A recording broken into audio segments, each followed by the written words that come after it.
The first thing I noticed was the duct tape. 3 industrial rolls, gunmetal gray, stacked beside the coffee maker like a centerpiece nobody had asked for.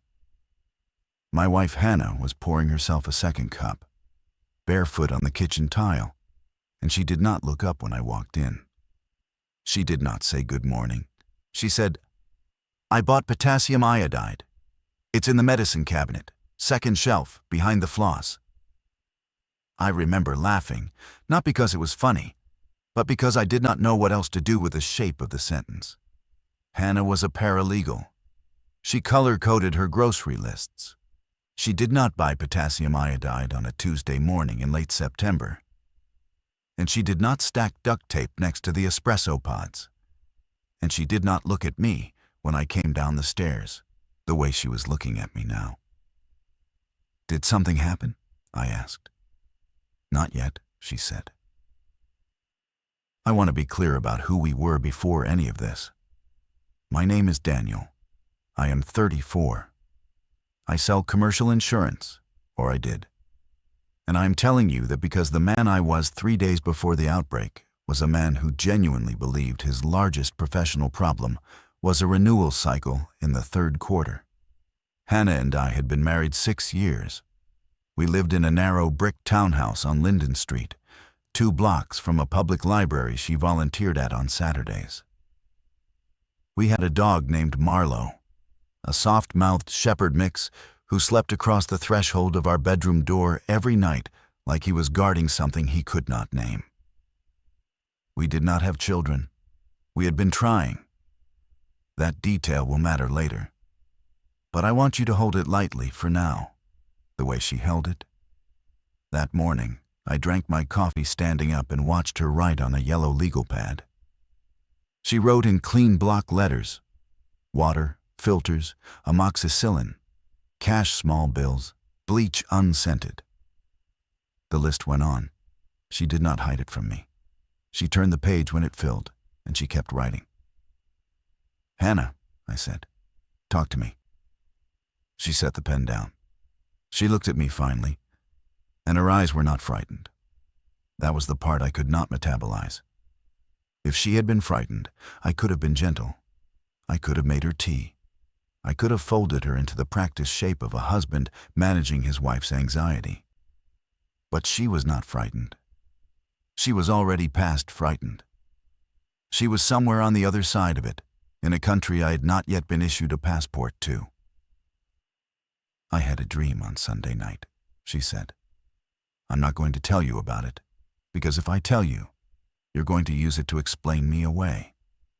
And I need you to not do that for the next 72 hours. I need you to just help me.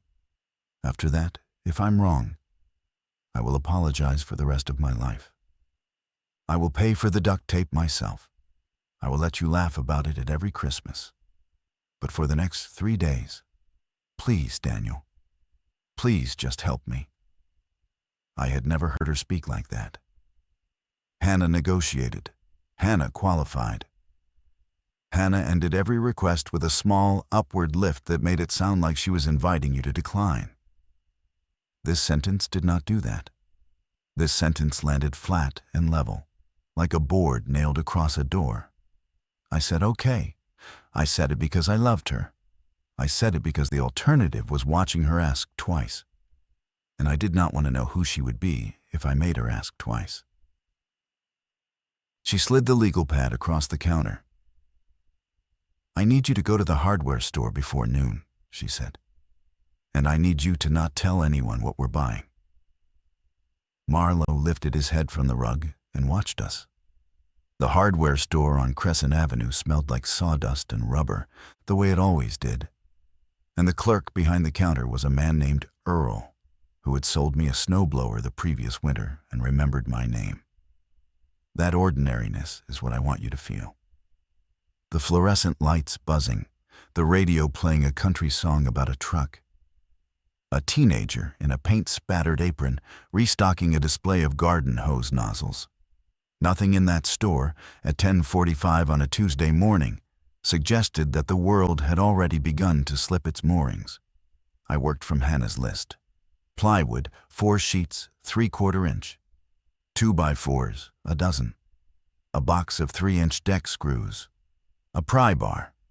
A second pry bar, because she had written 2 pry bars and underlined it. A heavy-duty padlock for the basement bulkhead. 2 5-gallon gas cans. A hand crank radio. Batteries in 3 sizes. A water filtration pump, the kind backpackers use. The kind I had mocked her for pricing online the previous spring. Earl rang it up without comment until the pry bars. "Doing a demo?" he asked. "Bathroom," I said. "Upstairs." "You need a second pry bar for a bathroom?" "My brother-in-law is helping." Earl nodded the way men nod when they are accepting a lie they have no stake in. He bagged the screws. He told me to have a good one. I loaded the truck and sat in the parking lot for a full minute with my hands on the steering wheel, looking at the receipt, which was 4 feet long and totaled $1,100. And I thought, she is going to be embarrassed about this in a week, and I am going to be the kind of husband who lets her be embarrassed gently. When I got home, she had already moved the living room couch. The bookshelves had been pulled away from the front window. The dining table was covered in canned goods that she must have been buying for weeks without my noticing, because there is no version of a single grocery trip that produces 48 cans of black beans. She was on her knees, measuring the front window with a metal tape, and she did not stop when I came in. "There's news," she said. "Don't turn it on yet. Help me with the plywood first." "What news?" "A hospital in Rotterdam," she said. "It's nothing. It's a footnote. They're calling it a containment incident." "Daniel, please. The plywood." We cut the first sheet on the back patio. I ran the circular saw, and she held the wood steady. And Marlowe paced between us, with his ears flat. Hannah had marked the cuts in pencil. She had measured every window in the house. She had measured the back door. She had measured the small basement window above the dryer that I had honestly forgotten existed. When I asked her when she had done all this measuring, she said, "Last night, after you fell asleep." "I want to tell you that," I argued. "I want to tell you that I stood in my own backyard and asked my wife to sit down and explain herself. That I demanded to know what dream could possibly justify the disassembly of our living room on a workday morning. I did not. I cut the plywood. I cut it because her hands were not shaking, and mine were. And I understood, in a way I could not have articulated at the time, that one of us had to be the steady one, and she had already volunteered. We worked until 2. We did not board the windows yet. We stacked the cut panels in the garage, labeled by room, with the screws in a coffee can taped to the top sheet. She made sandwiches. We ate them standing at the counter. The television was off. Her phone was off. She had taken the battery out of the smoke detector in the hallway because she said the chirp was making it hard to think. "Tomorrow," she said, "we go to the bank." The bank was where I almost broke. Not because of the money, though the money was its own kind of vertigo. Hannah withdrew $9,000 in cash, in 10s and 20s, and the teller, a young woman with a small gold cross at her throat, asked twice if we were sure. Hannah smiled and said something about a kitchen remodel and a contractor who preferred paper. And the teller laughed politely and counted the bills in front of us. And the whole transaction took 11 minutes that felt like a slow descent down a staircase I could not see the bottom of. It was what Hannah said in the parking lot afterward that almost broke me. "I called my sister this morning," she said. We were sitting in the truck. She was holding the envelope of cash in her lap with both hands, the way you hold something that has just been born. I told her to drive to us, tonight, with Eli. Eli was her sister's son. He was 9. Hannah's sister Priya lived 3 hours north, in a college town called Marwick, with her husband Theo, who taught medieval literature and grew tomatoes and did not own a firearm, and had once, at a Thanksgiving dinner, gently corrected my pronunciation of the word forte. I liked Theo. I did not love him. He was the kind of man who made you aware of the parts of yourself you had stopped polishing. What did Priya say? She said she'd think about it. Hannah. I know. Hannah, you cannot tell your sister to uproot her family and drive 3 hours because you had a dream. I didn't tell her about the dream. What did you tell her? She turned her face toward the window. Outside, a woman in scrubs was pushing a stroller across the crosswalk, eating an apple. A man in a delivery uniform was arguing on his phone in front of the dry cleaner. The sky was the color of a clean bedsheet. Everything was so ordinary, it ached. I told her, Hannah said, that I love her, and that if she ever trusted me about anything, I needed her to trust me about this. And that if she gets in the car tonight and drives to us and I am wrong, I will spend the next 10 years making it up to her. Theo can grade papers in our guest room. Eli can sleep on the couch. I told her to bring the dog. I told her to bring her passport. I told her to bring Eli's inhaler and a month of his medication, and not to stop for gas inside the city limits. I did not say anything. I started the truck. I drove us home the long way, past the elementary school where Eli would have been in 4th grade if his family had lived closer, past the park where Hannah and I had once, drunk and 26, lain on our backs and named the constellations wrong on purpose. She's not coming, is she? I said finally. I don't know yet, Hannah said. She said she'd call me tonight. That afternoon, we boarded the basement windows. We left the upstairs and the main floor alone because Hannah said the boards would draw attention if they went up too early. And attention, she said, was the thing we could least afford. She said it the way a person says a sentence they have already rehearsed. She said it the way Theo talked about Chaucer, with authority that had been earned somewhere I had not been present for. That night, Priya did not call. Hannah sat at the kitchen table with her phone face up on the wood, and Marlo lay across her feet, and I made a pot of pasta neither of us ate. At 11:30, Hannah picked up the phone and dialed, and I watched her face change as it rang out. She set the phone down. She put her hands flat on the table. Okay, she said, to no one. Okay. The second morning, the news caught up to her. It was a small story at first. A cluster of violent incidents at a transit hub in Frankfurt. Authorities urging calm. The phrase neurological agent of unknown origin used once and then walked back within the hour by a public health spokesperson who looked, on the muted television in our kitchen, like a man reading a script he had been handed 30 seconds earlier. Hannah watched without expression. She had the legal pad open. She was writing again. Piera not answering. Eli School. Theo Campus. Route 9 or 31. I'm driving up there, I said. She looked at me. I'm driving up there, Hannah. Tonight. I'll be back by morning with all 3 of them. No. Hannah. No, Daniel. If you go now, you will not come back. You don't know that. I know that the roads north of Marwick are going to close in the next 36 hours. I know that if you leave this house tonight, you will be on the wrong side of a line you cannot see yet. I know that I cannot finish what I need to finish here without you. I know that I'm asking you to choose me over my sister. And I know what that costs. And I'm asking anyway. I sat down. I had not realized I was standing. What did you dream? I said. Hannah, what did you dream? She closed the legal pad.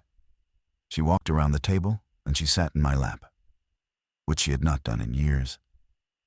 And she put her forehead against the side of my neck. And she said very quietly, I dreamed that I was the only one who packed.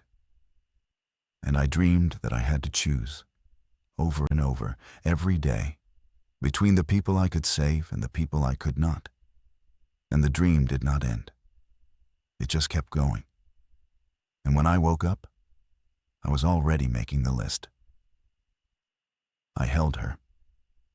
Marlowe pressed against our knees. Outside, a school bus went past, and the sound of children inside it was so normal that I closed my eyes against it. We spent that day on the interior of the house. Hannah had drawn a floor plan on graph paper, and she walked me through it room by room. The pantry would become a sleeping area, she said, because it had no windows and shared a wall with the chimney, which would hold heat. The upstairs bathroom would be our water storage because the tub could hold 60 gallons, and the room had a lock. The dining room would be cleared entirely, and the table would be moved against the front door at night, screwed into the floor through brackets she had already purchased.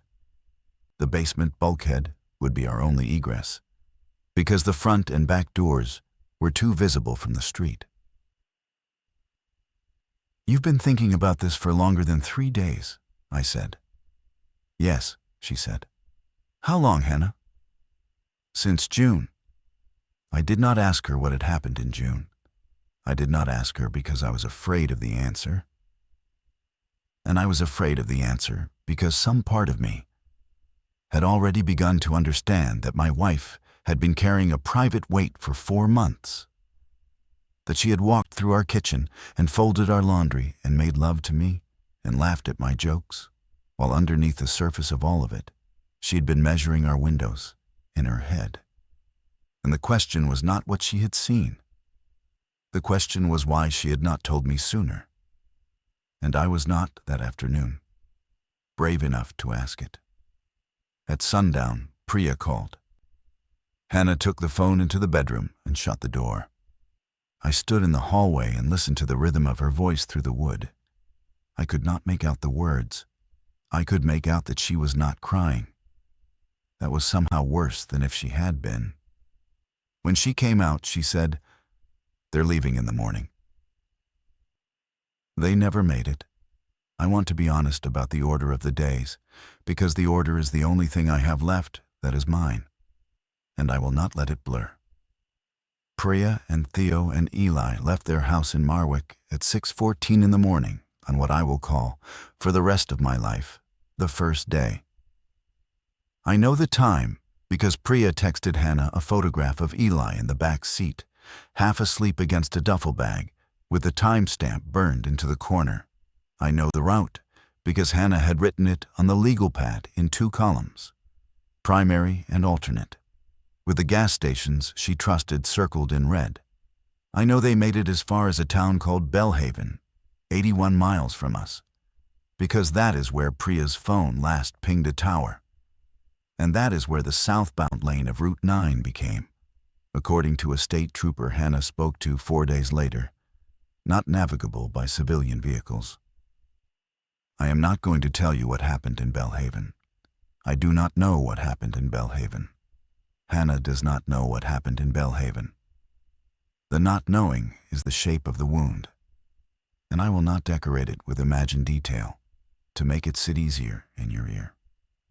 What I will tell you is that at 9:40 in the morning, while Hannah was on her hands and knees in the dining room driving lag bolts into the floor with a hammer drill, the power went out.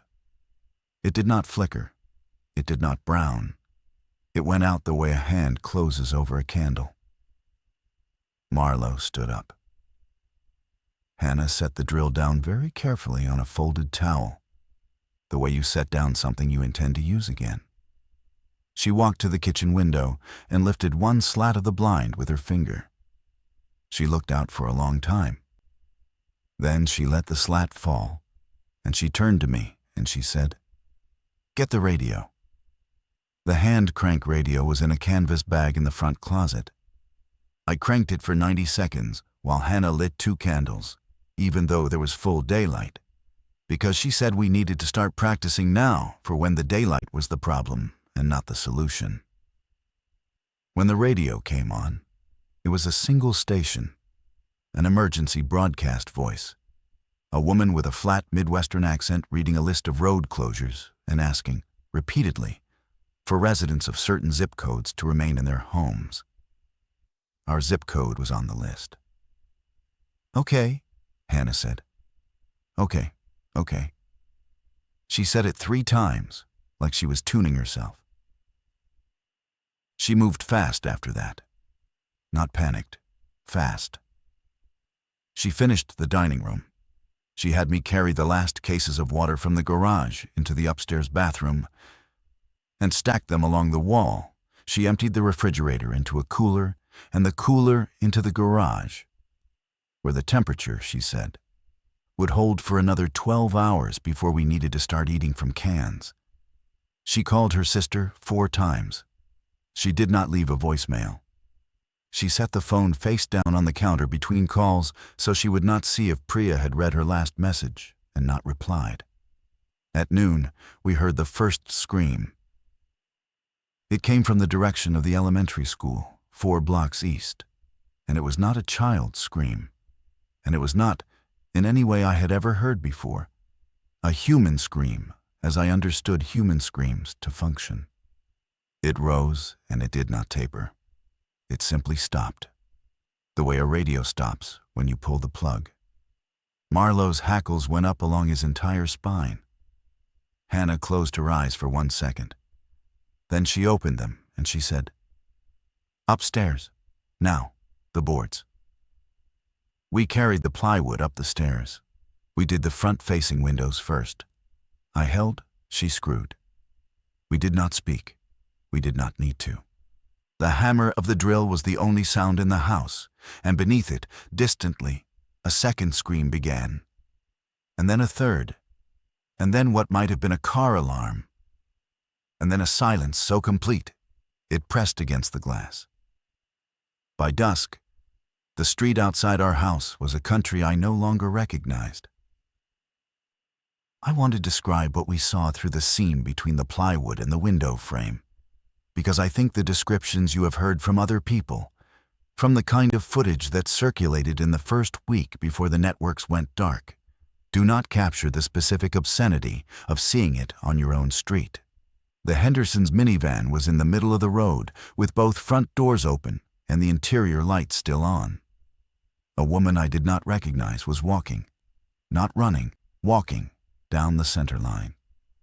And she was barefoot, and her left arm was wrong in a way I could not look at directly. A boy on a bicycle pedaled past her without slowing down, and she did not turn her head. The streetlights came on because the grid was apparently still feeding the municipal circuit even after our block had lost residential power. And under the orange sodium light, everything looked staged, like a film set after the crew had walked off. Hannah stood beside me at the seam, and she watched for a long time. Then she said, "We do not go outside. Not for any reason, not for any voice, not for any child. Do you understand me, Daniel? What if someone we know, not for any voice?" She said it the way a doctor says a diagnosis, with the awareness that the sentence is going to live inside the listener for a long time, and that the gentleness of the delivery does not change the weight of the cargo. "Okay," I said. "Say it back to me." "Not for any voice." She nodded. She walked away from the window.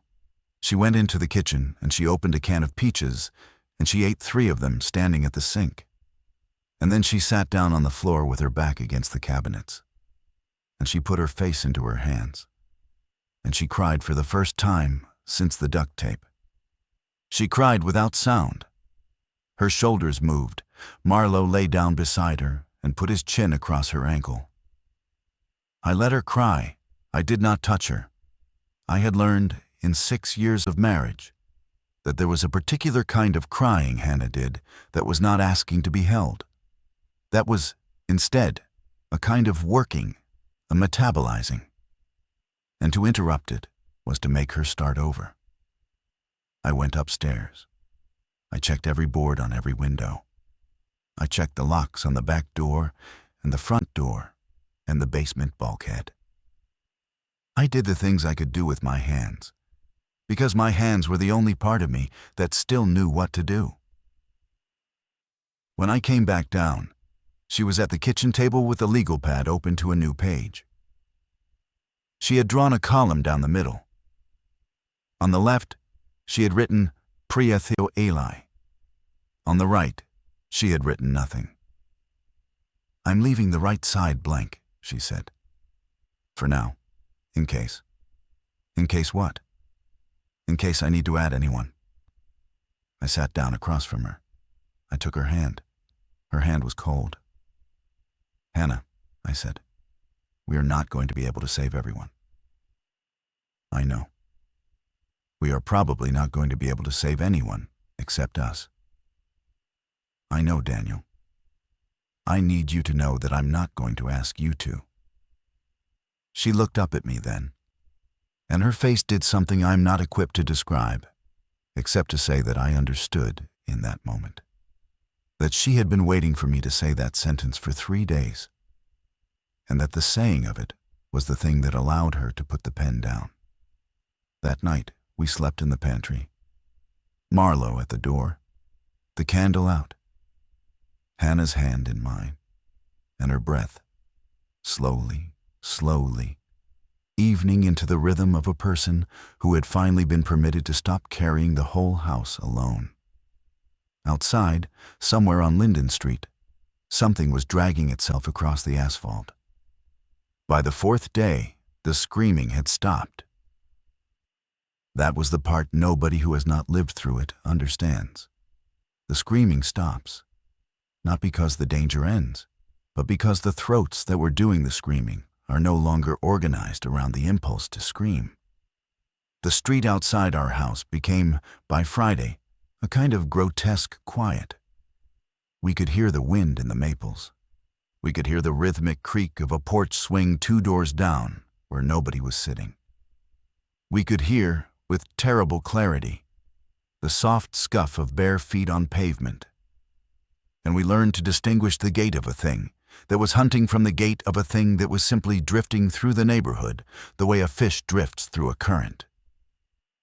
Hannah developed a vocabulary for them.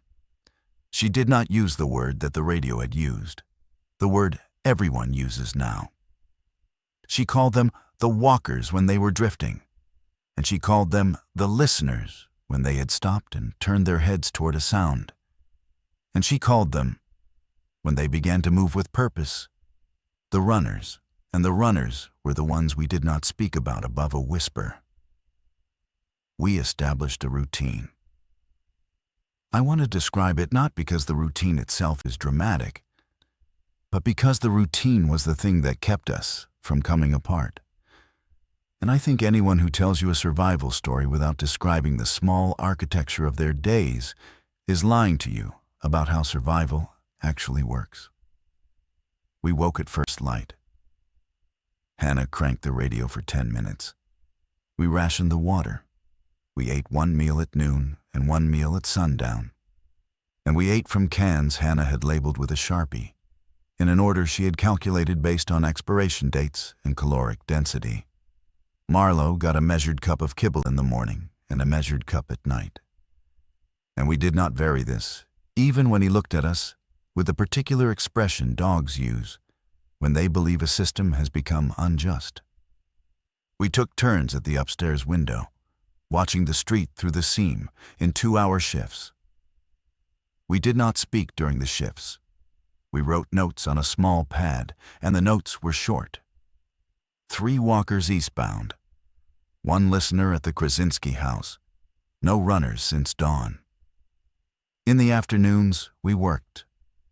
Hannah taught me how to filter water out through the pump, even though we had not yet needed to, because she said the time to learn a skill was before the skill was the only thing standing between you and a bad death.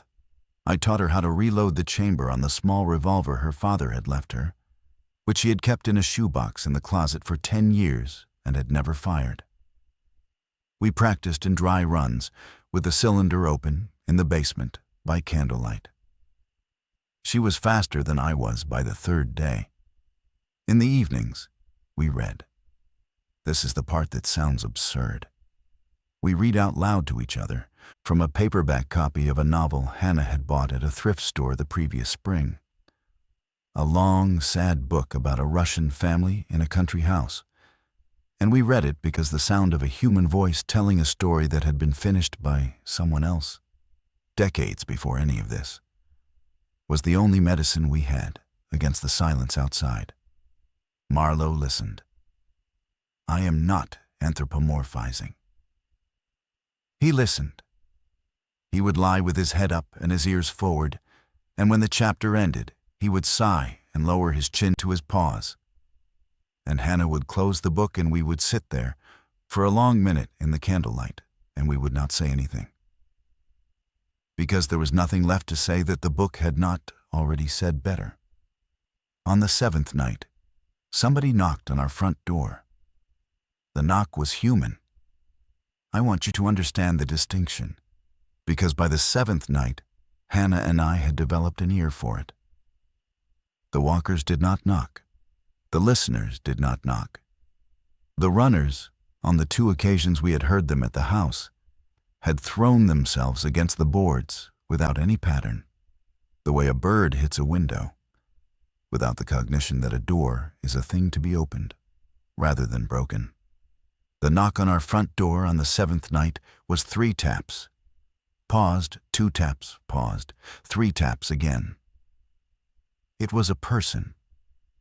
It was a person who knew that the people inside the house were listening and who was trying, with the small grammar of a knock, to communicate that he was one of us. Hannah was at the window before I was. She lifted the slat. She looked. She let it fall. She came back into the pantry where I was sitting with Marlowe's collar in my hand, because Marlowe had stood up the moment the first tap landed. And I had understood, without her telling me, that the dog could not be allowed to bark. It's a man, she said. Mid-50s, alone. He has a backpack and a baseball bat. He is bleeding from his left forearm, but not heavily. He is standing about 3 feet back from the door, which means he knows what he's doing. He is looking at the boards on the front window, and he is not looking at the street. Do you know him? No. Hannah. Daniel. No. The knock came again. 3, 2, 3. What do we do? I said. She sat down across from me on the pantry floor. She put both hands on Marlowe's neck. She did not answer right away, and I understood that she was doing a thing I'd watched her do all week, which was running an internal calculation that I did not have access to, that nobody had access to, that she had been running by herself since June. If we open the door, she said finally, and he is what he appears to be, we have added 1 mouth and 1 set of hands. The hands are useful. The mouth costs us about 120 calories a day if we are careful. The bleeding forearm is a problem only if he was bitten. And if he was bitten, he will not last 72 hours. And he will not last them quietly. If we open the door, and he is not what he appears to be, we have invited a violence into our house that we have spent a week keeping out of it. If we do not open the door, he will probably knock for another 10 minutes, and then he will move on. And we will not know what happened to him. And that not knowing will sit in the room with us for the rest of however long we have. Those are the variables. I'm telling you them because I'm not going to make this decision alone. I sat with it. The knock came a 3rd time. The pattern was identical. 3, 2, 3. Ask him a question, I said. Through the door. Something only a person would be able to answer. If he can answer, we open. Hannah looked at me for a long moment. Then she nodded. She stood up. She walked to the front hall. She stood about 4 feet back from the door, with a revolver in her right hand, held low along her thigh. And she said in a voice that was not loud and not soft, "What day is it?" There was a pause. Then, from the other side of the door, a man's voice said, "Friday, I think. Maybe Saturday. I lost track on Wednesday when my watch died." Hannah closed her eyes. She lowered the revolver 1 inch. "What's in your backpack?" she said. "Books, mostly," the man said. "And a can opener. And a photograph of my daughter. She lives in Oregon. Lived? I don't know." Hannah looked at me. I looked at her. She unlocked the door. His name was August. He was, as Hannah had estimated, in his middle 50s. A tall, narrow man with gray at his temples and a careful way of placing his feet when he walked, like a man who had spent his life in rooms with breakable objects. He had been, before any of this, a music teacher at a high school in a town called Pellet, 60 miles west of us. He had been driving east, he said, because his daughter in Oregon had told him on the second day, before the cell networks collapsed, that she was driving east to find him. And he had calculated that if they were both moving toward each other along the interstate, they would shorten the distance faster than either of them would alone. He had made it to within a mile of our neighborhood when his car had run out of gas, and he had been walking from house to house for 2 days, knocking the pattern his grandmother had taught him as a child, 3-2-3, which was, he said, the rhythm of the phrase "we are here." The forearm was not a bite. It was a cut from a chain-link fence he had gone over outside a grocery store. Hannah cleaned it with iodine in the kitchen by candlelight, while August sat very still on a chair. And Marlowe watched him from the doorway with the patient suspicion of a creature who had not yet decided. August did not flinch. He thanked her in a quiet voice. He asked permission before he drank the water she set in front of him. And he drank it slowly, in small sips, the way a person drinks who has been thirsty long enough to no longer trust the presence of water in his hand. He stayed. I will not pretend the decision was simple. Hannah and I argued about it that night, in the pantry, in whispers, with Marlowe between us. She said the calculation had changed the moment he sat down at our table. Because once you have looked a man in the eyes and watched him drink your water, you cannot unlook. And the cost of putting him back out on the street was no longer a calorie problem, but a soul problem. And we did not have, she said, the budget for soul problems. I said I agreed. I said I had agreed before she finished the sentence. I said the thing I was afraid of was not August. The thing I was afraid of was the next August. And the next one, and the precedent we were setting, in the architecture of our small surviving house, for what we were going to do when the knock at the door was a woman with a child, or a child with no woman, or a man who was bleeding from somewhere the iodine could not reach. Hannah did not answer me for a long time. Then she said, "We will decide each one when it comes. We will not write a rule. Rules are how you become a person you cannot live with." I think about that sentence often. I think she was right, and I think she was wrong. And I think the marriage of those two things is what the rest of this story is about. August earned his place in the house within a week. He was useful in ways neither of us had anticipated. He had taught himself basic carpentry as a hobby, and he reinforced the boards on the upstairs windows in a pattern that Hannah, looking at his work, admitted was better than ours. He cooked. He had a small genius for stretching a can of tomatoes and a handful of rice into something that tasted, in the candlelight, almost like a meal a person would have chosen to eat. He read to us in the evenings, in a low, gentle voice that was easier to listen to than mine. And on the 11th night, he sang very quietly, a song in a language I did not recognize. And Hannah cried again, the silent, working kind. And afterward she said, "Thank you, August." And he said, "Thank you for the door." On the 12th day, a second knock came. It was not 3 and 2-3.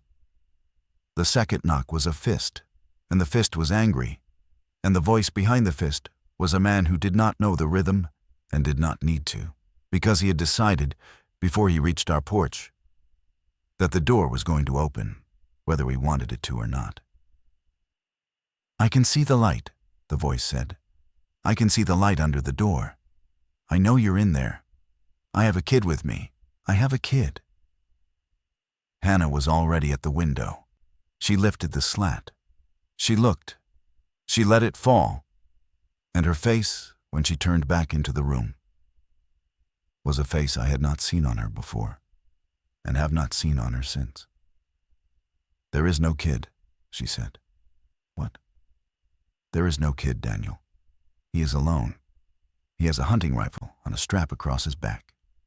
And he is alone. And he is lying about the kid because he has done this before at another house. And the lying about the kid worked. August was standing in the kitchen doorway. He had a kitchen knife in his right hand, held against his thigh in the same low, careful way Hannah held the revolver. And I understood, looking at him, that August had not been entirely truthful about who he had been before he was a music teacher, or perhaps had been entirely truthful and was simply a man who had learned in 12 days what the rest of us were also learning, which is that the body remembers postures the mind has not been taught. "Open the door," the man outside shouted. "Open the door, or I start shooting through it." "He won't," Hannah said quietly to both of us. "He won't shoot through the door. The sound will bring every walker on the block. He knows that. He's bluffing." "And if he isn't," I said, "then we will know in about 10 seconds. We stood there, the three of us. Marlowe had not made a sound, because Hannah had trained him over 12 days with small pieces of cheese and a flat hand to lie down and stay down when she made a particular gesture. And she had made the gesture the moment the fist hit the door. The dog was a stone on the kitchen floor. The man outside did not shoot. He hit the door 3 more times with the heel of his hand, and he called us a word I will not repeat. And then we heard his footsteps move off the porch and down the walk, and then we heard them stop. He did not leave. He sat down by the sound of it, on the bottom step of our porch, and he waited. He waited for 2 hours. In the second hour, a walker came up the street. We heard it before we saw it, the soft, uneven scuff. Hannah was at the window. She narrated in a whisper. "He's seen it. He's standing up. He's moving off the porch. He's going to take it with the rifle butt. He doesn't want to fire. He's smart." And then she stopped narrating, because what happened next happened too fast for narration. And I will not describe it to you, because August was beside me, and August closed his eyes. And I think out of respect for August's closed eyes, I will keep that particular image to myself. When it was over, the man on our walk was bleeding from his shoulder, and the walker was no longer moving. And the man stood for a long moment looking down at it. And then he looked up directly at the seam between the plywood and our front window, as if he had known the whole time exactly where Hannah was standing. And he said, in a voice that carried clearly through the boards, "I will be back. I know what you have in there. I will be back with more of us." He walked away down Linden Street holding his shoulder. Hannah let the slat fall. She turned around. She looked at August, and then she looked at me, and she said, "We have to leave. I want to tell you about the argument we had that night, because the argument was the fracture. And the fracture is the part of this story I have spent the longest trying to understand." Hannah said we had to leave because the man would come back. And when he came back, he would come back with others. And the house, which had been engineered for the slow, patient threat of the walkers, had not been engineered for the fast, organized threat of the living. And the difference between those two threats was the difference between a flood and a fire. And the architecture that survived, one would not survive the other. She said it calmly. She said it with the legal pad open in front of her and a new list begun on a new page. She said she had been afraid of this from the first day, that the living would always be worse than the dead, and that the only honest survival plan had always included a date past, which the house was no longer the safest place, and that the date, she now believed, was tomorrow. I said we could not leave. I said the house was the thing we had built.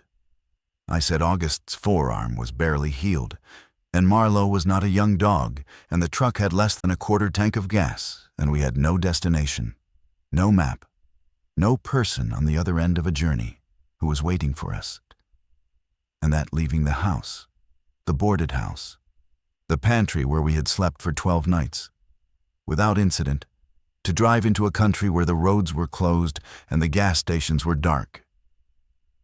And the man with the rifle was somewhere out ahead of us with friends he had not yet acquired, but was not survival. It was suicide with extra steps. She said, Daniel. She said my name the way she had said it in the kitchen on the first morning, flat and level, like a board nailed across a door. She said, I did not pack for the outbreak so that I could die in my own pantry. I did not know what to say to that. August, who had been sitting in the corner with his hands folded, cleared his throat. He said very gently that he did not wish to insert himself into a decision between a husband and a wife, but that he had walked 60 miles to get to our door, and that what he had seen on those 60 miles was that the houses which had held longest were not the houses that had been best fortified. They were the houses, he said, that had been emptiest. The people who had survived were the people who had not been at home when the people came. He said he was sorry. He said he wished he had a different observation to offer. He said he would go with whichever of us was right, because he did not, at his age, have a strong preference between two kinds of dying. Hannah looked at him for a long time. Then she looked at me. Tomorrow night, she said. We pack the truck. We leave at 3 in the morning, when the walkers are slowest and the living are asleep. We go north. We go to the cabin. The cabin was her father's. It was 4 hours north, on a lake nobody had heard of, with a wood stove and a hand pump, and a root cellar her father had dug himself in 1978. We had not been there in 2 years. The road in was a private graveled track off a county road off a state route, and the cabin was not on any map that mattered. I had forgotten the cabin existed until she said the word. And the moment she said it, I understood that she had not forgotten. That the cabin had been on her legal pad since June, that the cabin had been, all along, the destination that the house had only ever been a waiting room for. I said yes. I said yes because I loved her, and because August was right, and because the man with the rifle was coming back, and because somewhere underneath the argument I had already known, for several days, that the pantry was not the end of the story. We packed all night. We left at 3:11 in the morning. I want to tell you about the loading of the truck, because the loading was the last time the house was a house. And I have thought, in the months since, about the small grief of closing a door behind you that you know you will not open again. We took the water filter. We took the revolver and the box of ammunition that had been in the shoebox with it. We took August's backpack and the photograph of his daughter. We took Marlowe's bed and his food and the slow feeder bowl Hannah had bought him as a puppy. We took the legal pad. We took the paperback novel, because Hannah said she would not leave it half-read, and because August said he would like to know how it ended, even if he did not, in the end, get to find out. We took, against Hannah's initial objection and at my insistence, our wedding photograph from the wall above the stairs, because I had decided, somewhere in the previous 12 hours, that there were certain objects whose abandonment would constitute a separate kind of death. And I was not, that night, willing to die that death in addition to the others. The truck started on the second turn of the key. The sound of it in the closed garage was the loudest sound I'd heard in 2 weeks. And I felt August flinch beside me. And I felt Hannah, behind me, with the dog, place a steadying hand briefly on my shoulder. I rolled the garage door up by hand, because the opener had not worked since the first day. And the door went up with a low, metallic sigh that seemed, in the silence of the street, like a confession. The street was empty. I want to record that, because it was the thing I had feared most, and the thing that turned out, in the moment, to be true. There were no walkers in our immediate sight line. There was no man with a rifle on our porch. There was, half a block down, the dark shape of the Hendersons' minivan, still where it had been on the first day, with the driver's door still open. There was the porch swing 2 doors down, creaking in a wind I could not feel. There was nothing else. I backed the truck out slowly. I did not turn on the headlights. Hannah had bought, in August, a roll of red cellophane and had cut 2 small squares of it and taped them over the headlights weeks before any of this. And when I flicked the lights on at the end of the driveway, the road ahead of us turned a soft, dim red, like the inside of an eyelid. And Hannah, in the passenger seat, exhaled for what sounded like the first time in a day. We drove north. I will not narrate every mile. The miles were mostly empty. The miles were a long, slow education in the new geography of a country whose nervous system had been cut. And the education was the kind you absorb in your body before you absorb it in your mind. We passed a gas station with the pumps pulled out of the ground. We passed a church with the doors standing open and a single candle still burning, impossibly, on the altar. We passed a field where someone had spelled the word help in white sheets weighted with stones. And the sheets had been there long enough to gray, and we did not stop. And I have not stopped thinking about the sheets. At dawn, we were 90 miles north, and the truck was at a quarter tank, and Hannah was awake in the passenger seat with a revolver in her lap, and August was asleep against the back window with Marlowe's head across his knee. 2 more hours, she said. 2 more hours, I said. She reached across the console, and she took my hand, and she held it the rest of the way. The cabin was still there. I do not know why this surprised me. The cabin had no reason to not be there. It was 4 hours from any city of consequence, on a lake that was not on the kind of map a person opens in a crisis, accessible by a gravel track that had grown over in the 2 years since we had last driven it. But I had prepared myself, on the second half of the drive, for the possibility that we would arrive to find the cabin burned, or occupied, or stripped, and the fact of it standing there in the morning light, with its green metal roof and its sagging porch and its woodpile still stacked against the north wall, where Hannah's father had left it before he died, undid something in me that I had been holding tight for 2 weeks. I stopped the truck at the end of the track.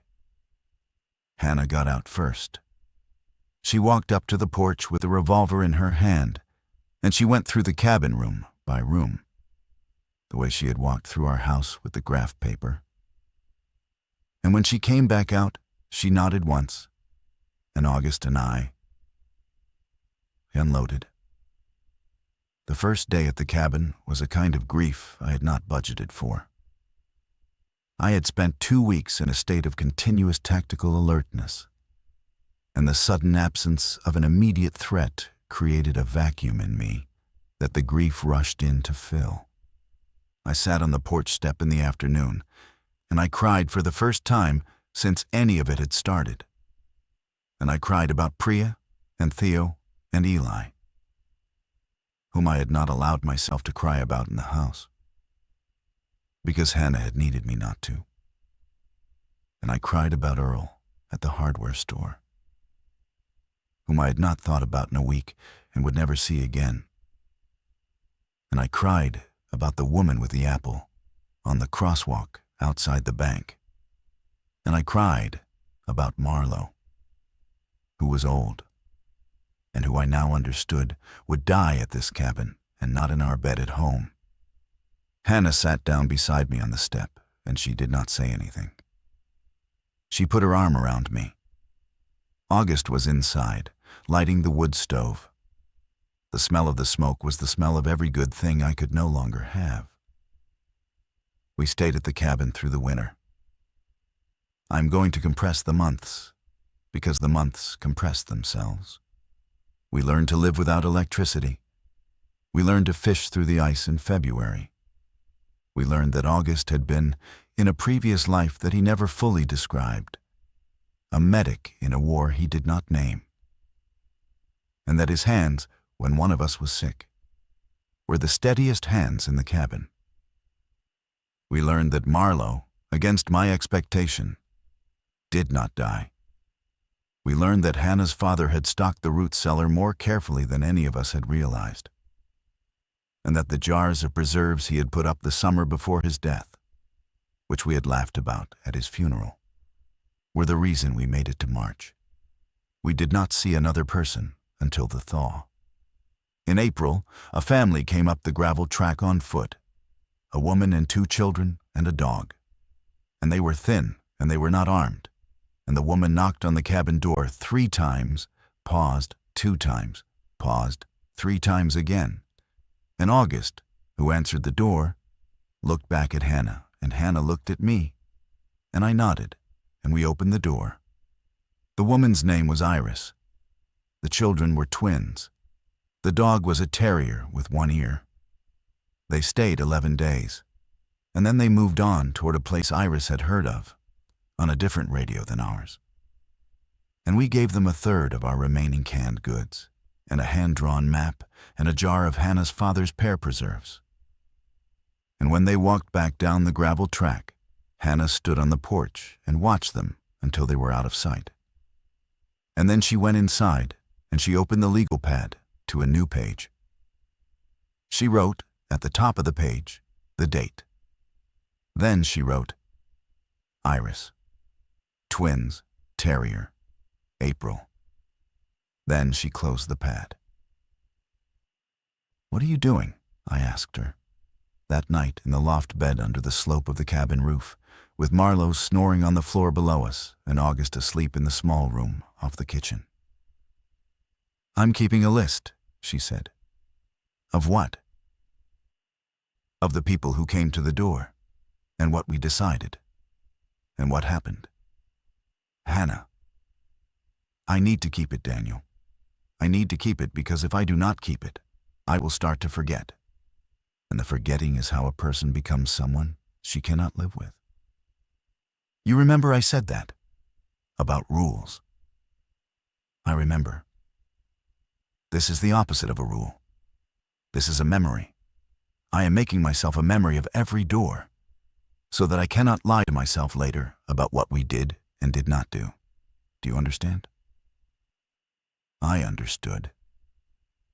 I lay there in the dark, and I understood that my wife, who had begun packing for the outbreak 3 days before anyone knew it was coming, had been all along a person whose interior life was governed by an accounting I had not been admitted to.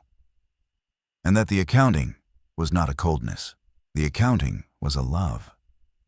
She was keeping a ledger of the people she had not been able to save and the people she had been able to save and the difference between them, because she had understood, before any of us, that the survivors of a thing like this would be defined not by what they had escaped, but by what they had chosen. And she did not intend to escape the choosing. I asked her, finally, the question I had been afraid to ask since the second day in our kitchen. "What happened in June?" I said. She was quiet for a long time. The wood stove ticked downstairs as it cooled. "In June," she said, "I went to a doctor's appointment by myself, because you had a meeting. And the doctor told me something I did not tell you. It was not about the baby. It was about me. It was a small thing. It was a thing that, in the world we used to live in, would have been a minor surgery and a 6-week recovery, and a story I told at parties. In June, when she told me, I sat in my car in the parking lot for 40 minutes, and I thought about how fragile the world was, how thin the layer of everything that kept us alive, how easily a single doctor in a single room could change the shape of a single life. And I thought, if a doctor can do that, anything can do that. And I drove home, and I started reading. I read about pandemics. I read about supply chains. I read about the things that had almost happened in the last 20 years, that we had not been told about until afterward. I read for 3 months. And in September, I had the dream. And the dream was not new information. The dream was just my body finally saying out loud what my reading had been telling me for 90 days. Hannah. I am fine, Daniel. The thing the doctor told me was not a death sentence. I am telling you now because I should have told you in June, and I did not tell you in June because I was afraid you would think I was overreacting. And the irony is not lost on me. I am telling you now because we are alive, and because August is asleep downstairs, and because Marlo is breathing, and because I do not want to carry one more thing alone. I turned toward her in the dark. I put my hand on her face. Her face was wet. You don't have to, I said. I know, she said. I know that now. Outside the cabin, an owl called once over the lake, and the lake did not answer, and we lay there together in the long, quiet country of the after. It has been 19 months. The world did not end. It only changed. There are radios again in some places, and there are roads that can be driven in daylight with care. There are towns that have organized themselves around lakes and rivers, and there is a town 6 miles from us now, on the south shore, where a woman trades flour for fish on the first Sunday of every month. And Hannah and I walk there together when the weather allows. August is still with us. Marlo died in his sleep in November, on the rug by the wood stove, and we buried him under the birch tree at the edge of the clearing. And Hannah did not cry, because Hannah had done her crying already. In the small private accounting she keeps in a notebook, I am not permitted to read. I am permitted to read one page. It is the first page. At the top, in her clean block letters, she has written, Daniel said yes. On the first morning, in the kitchen, before he understood, he said yes. I think about that page every day. It is the page I lived for.